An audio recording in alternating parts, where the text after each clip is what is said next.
Assalamualaikum warahmatullahi wabarakatuh. Halo semuanya, selamat datang di mata kuliah literasi di sekolah dasar.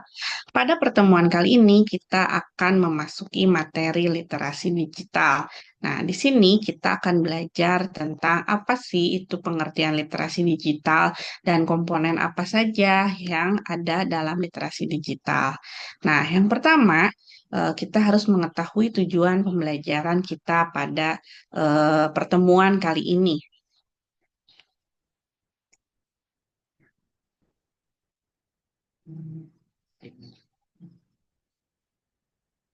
Tujuan pembelajaran kita pada pertemuan keempat kali ini adalah menjelaskan konsep literasi digital dan komponennya, mengidentifikasi peran literasi digital dalam pembelajaran di sekolah dasar, menganalisis tantangan dan peluang penerapan literasi digital di sekolah dasar, serta mendesain kegiatan pembelajaran yang mengintegrasikan literasi digital secara bermakna, misalnya melalui buku cerita.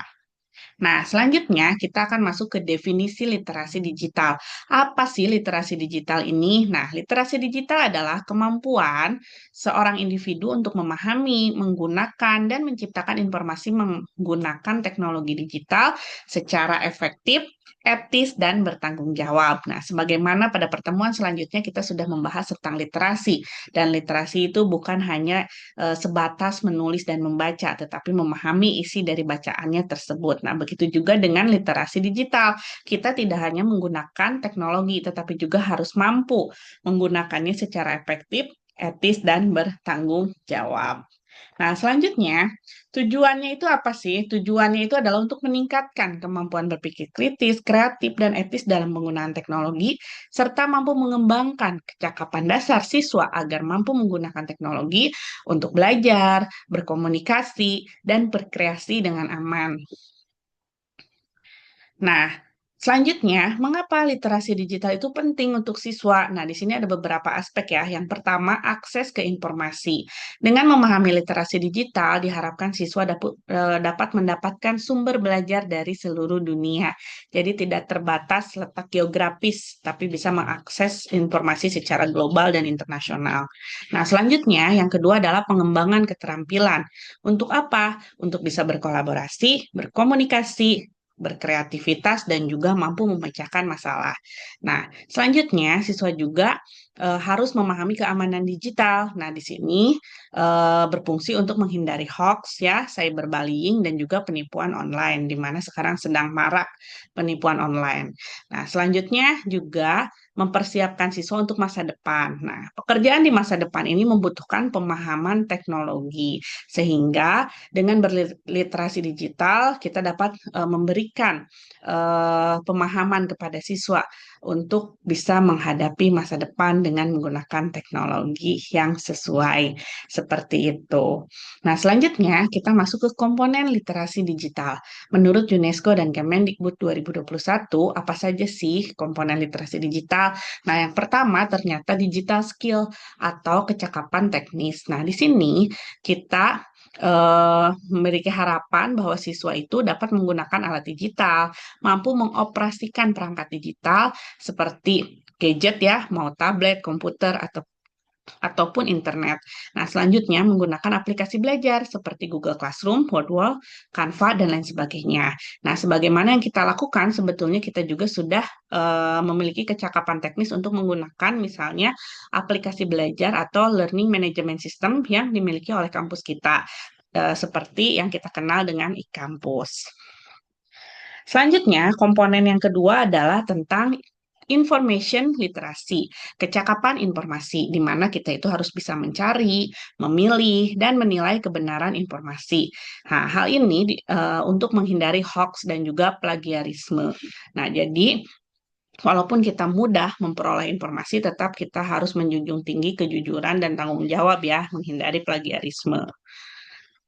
Komponen selanjutnya adalah communication literasi atau kecakapan komunikasi, di mana di sini kita akan beretika, memiliki etika komunikasi, dan berbagi di dunia digital atau netiquette ya kita kenal. Nah, di sini untuk menghargai privasi dan juga hak cipta, sehingga kita bisa menghargai karya orang lain, seperti itu. Nah, Komponen selanjutnya adalah communication literasi atau kecakapan komunikasi, etika berkomunikasi dan berbagi di dunia digital atau netiquette, dan juga menghargai privasi dan hak cipta.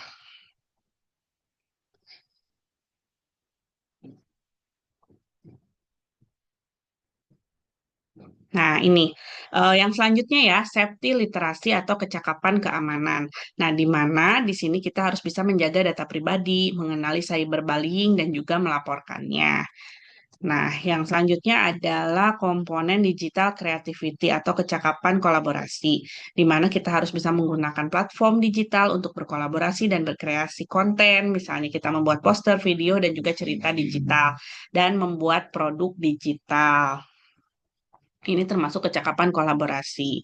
Nah, literasi digital dalam kurikulum Merdeka itu ada beberapa ya. Yang pertama, mengajak siswa bernalar kritis. Nah, di sini siswa mampu menilai informasi digital, baik benar ataupun eh, salah gitu ya. Nah, jadi bisa bernalar kritis, kemudian bisa juga mengajak siswa untuk berpikir kreatif. Jadi kita menggunakan media digital untuk mengekspresikan ide. Nah, sebagaimana sekarang pemerintah sudah mulai memberikan bantuan misalnya panel interaktif di setiap sekolah. Nah, di sini diharapkan dengan adanya alat teknologi digital bisa dijadikan sebagai media digital untuk siswa sekolah dasar seperti itu.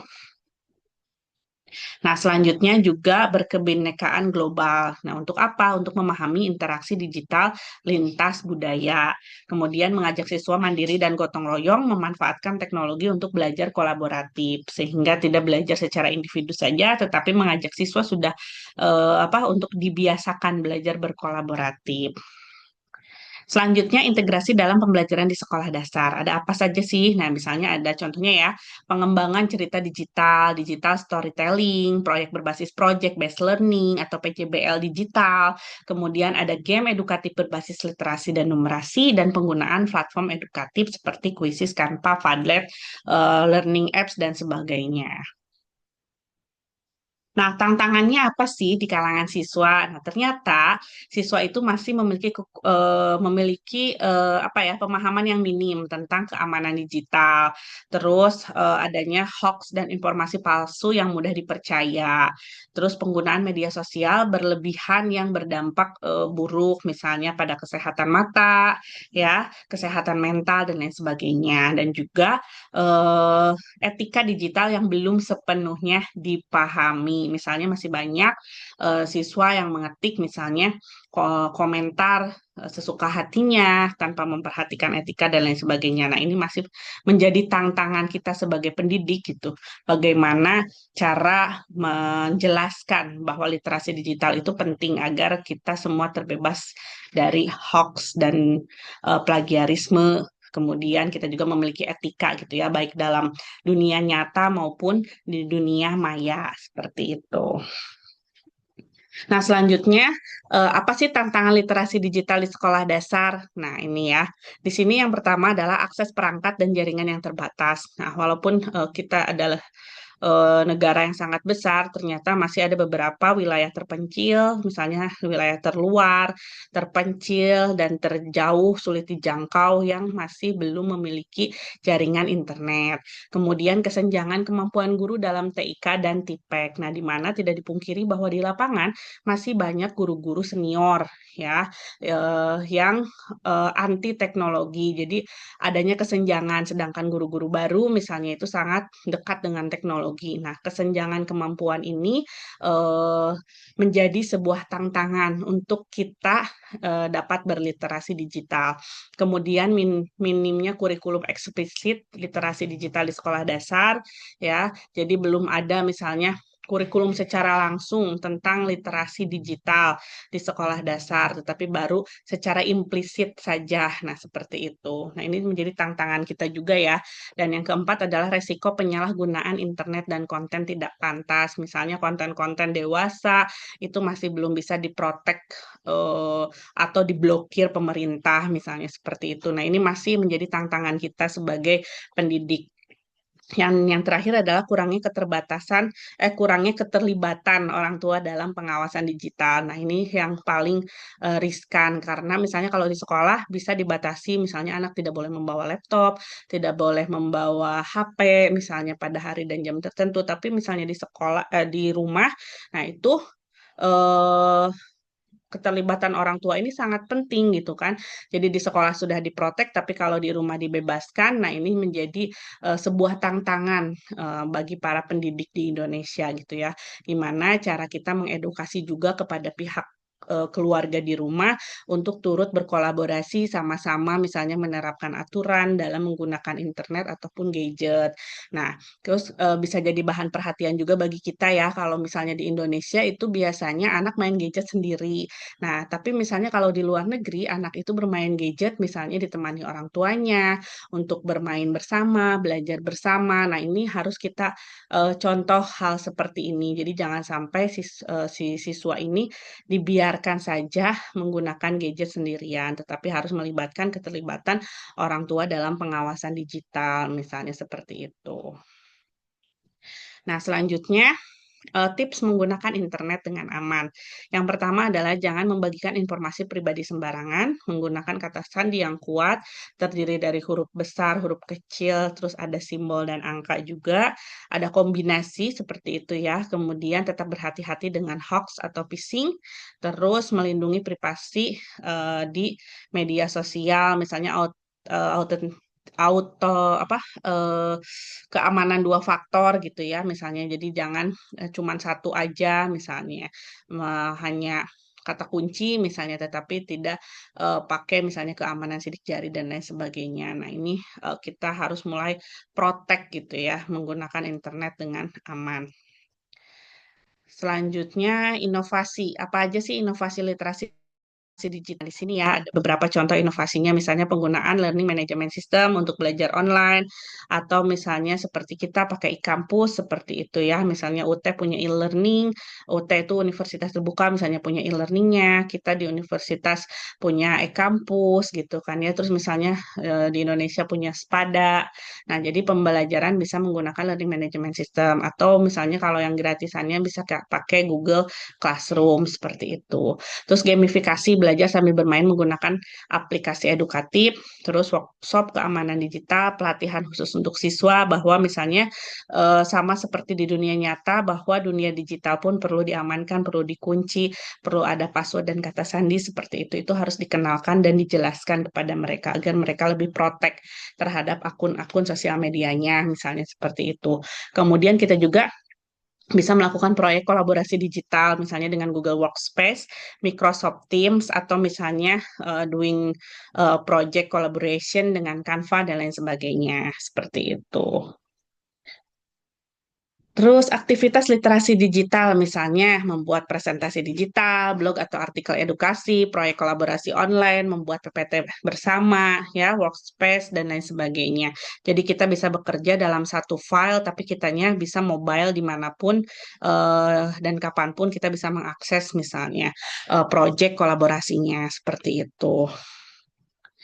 Nah, strategi meningkatkan literasi digital di sekolah dasar. Apa aja sih strategi yang bisa kita lakukan? Ya ini, misalnya melakukan pelatihan guru berbasis TIPEK ya. TIPEK itu apa? TIPEK itu adalah Technological Pedagogical Content Knowledge, seperti itu. Nah, diharapkan guru mempunyai kemampuan TIPEK. Nah, kemudian mengintegrasikan dalam tema pembelajaran tematik, misalnya tema teknologi di sekitarku, terus pembiasaan digital, jurnal belajar online, portofolio digital.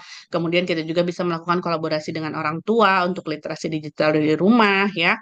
Kemudian sekarang sepertinya hampir seluruh sekolah jenjang pendidikan dari PAUD, SD, SMP, SMA, bahkan di kampus pun sudah ada grup orang tua. Nah, ini bisa dijadikan sebagai kolaborasi kita dengan orang tua untuk literasi digital di rumah. Misalnya kita meng-share buku cerita ke WhatsApp grup orang tua, kemudian minta orang tua membimbing dan mengajak anak eh, membacanya bersama, misalnya seperti itu. Kemudian penerapan prinsip keamanan digital sejak dini. Contoh, tidak membagikan data pribadi, tidak meng-share hal-hal privasi seperti itu. Nah, ini perlu diterapkan ya agar kita dapat meningkatkan literasi digital dimulai dari sekolah dasar.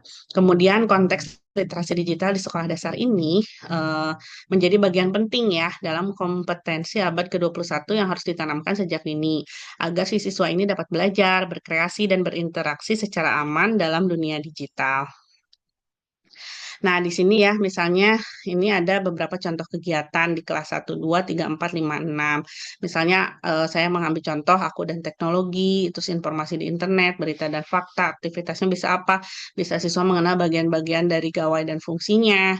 Kemudian ada aktivitas guru membimbing siswa mencari informasi sederhana, misalnya menggunakan mesin pencari seperti Google dan lain sebagainya. Ya, kemudian kita juga bisa berdiskusi tentang berita palsu, palsu atau fakta seperti itu. Terus atau bikin poster, infografis, laporan mini dan lain sebagainya ya. Banyak sekali produk-produk digital yang bisa kita eh, gunakan di kelas gitu. Nah, kemudian apa saja sih evaluasinya? Nah, evaluasinya itu kita bisa menilai beberapa aspek ya, dimulai dari pengetahuan, misalnya pemahaman teknologi dan keamanan digitalnya, terus keterampilannya juga, misalnya siswanya itu sudah mampu atau belum, misalnya menggunakan aplikasi untuk belajar, menggunakan learning management system, misalnya seperti itu. Nah, terus sikap. Sikap ini etika dan tanggung jawab digital ya, kemudian kreativitas, apakah siswa sudah bisa membuat sebuah produk digital seperti itu ya, baik itu poster, video, infografis, dan lain sebagainya. Nah, contoh rubriknya misalnya kita melakukan penilaian skor 1 sampai dengan 4 ya, sangat baik, baik, cukup, dan kurang. Terus contoh ide judul buku cerita. Nah, misalnya kan dalam literasi digital kita akan membuat sebuah proyek buku cerita digital. Nah, di sini ada beberapa tema ya, teman-teman bisa membacanya. Saya sudah menyediakan sampai 6 tema. Nah, untuk teman-teman yang memiliki kelompok literasi digital, ini dapat dijadikan sebagai referensi ide ya, sumber ide ataupun misalnya bisa teman-teman modifikasi lagi. Nah, itu bebas, silahkan. Di sini bisa dibaca ya, ada tema 1 misalnya etika dan keamanan digital. Kemudian di tema 2 ada apa? Ada etika komunikasi dan etiket. Kemudian di tema 3 ada apa? Ada kecakapan, informasi, dan berpikir kritis. Kemudian ada kreativitas dan produktivitas digital. Yang kelimanya itu ada kolaborasi, empati, dan kepedulian digital. Yang keenamnya misalnya judul dengan sentuhan lokal dan STEM ya.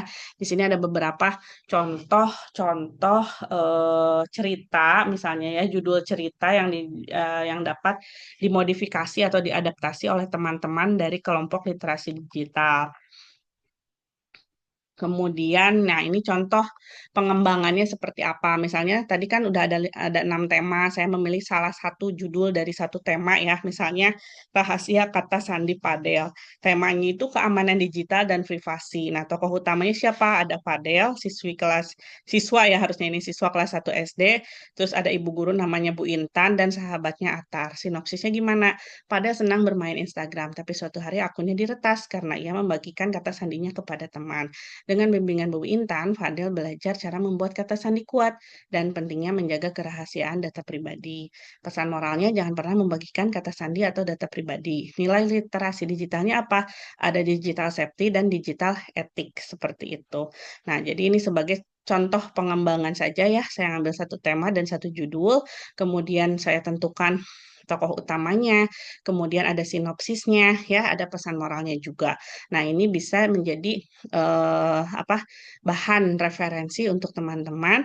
Ada 7 literasi kan yang harus apa ya 7 literasi yang harus dikuasai oleh siswa sekolah dasar. Salah satunya yang pertama ini adalah literasi digital. Nah, begitu. Nanti untuk kedepannya saya akan jelaskan lagi dari masing-masing literasinya sehingga teman-teman bisa langsung mengembangkan dari mulai sekarang, pilih temanya, pilih tokohnya, sinopsisnya seperti apa ya, dan juga pesan moralnya. Sehingga teman-teman lebih mudah mengimplementasikan tentang literasi ini kepada sekolah dasar. Oke, kesimpulan singkatnya ya, di era digital ini adalah suatu zaman terus berkembang, literasi digital bukan lagi sekedar keterampilan tambahan, melainkan kebutuhan mendasar. Nah, sebagai generasi muda, kita memiliki tanggung jawab untuk menggunakan teknologi secara bijak, kreatif, dan bertanggung jawab. Jadikan literasi digital sebagai jembatan untuk belajar, berbagi, dan menciptakan hal-hal positif. Mari kita gunakan teknologi untuk mendukung mimpi dan masa depan yang lebih baik. Nah, diharapkan teman-teman mampu membuat sebuah cerita dengan tema literasinya masing-masing dan bisa sesuai gitu kan. Misalnya, bagaimana sih agar anak itu bisa menggunakan teknologi untuk mendukung masa depannya, seperti itu ya. Tadi sudah banyak sekali contohnya, silahkan diidentifikasi, didiskusikan, kemudian dipilih untuk dilakukan pengembangan lebih lanjut. Sekian untuk pertemuan kali ini. Jika ada pertanyaan, silahkan ajukan di WhatsApp group. Wassalamualaikum warahmatullahi wabarakatuh.